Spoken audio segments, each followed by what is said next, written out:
ನಮ್ಮ ಪಕ್ಕದ ಬಾಂಗ್ಲಾದೇಶದಲ್ಲಿ ಹಿಂದೂಗಳ ಮೇಲೆ ನಡೀತಾ ಇರುವಂತಹ ದೌರ್ಜನ್ಯವನ್ನು ಕಂಡು ತುಂಬ ಖೇದವಾಗಿದೆ.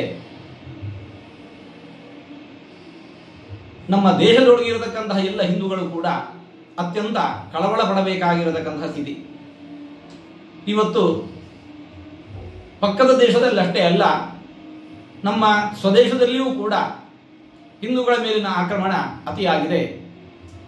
ಅದರ ವಿರುದ್ಧವಾಗಿ ಸೊಲ್ಲೆತ್ತುವವರನ್ನೂ ಕೂಡ ದಮನಿಸುವ ಪ್ರವೃತ್ತಿಯನ್ನು ಕಾಣ್ತಾ ಇದ್ದೇವೆ. ಈ ಹಿನ್ನೆಲೆಯಲ್ಲಿ ಸಮಾಜದ ಎಲ್ಲರೂ ಜಾಗೃತರಾಗಬೇಕು.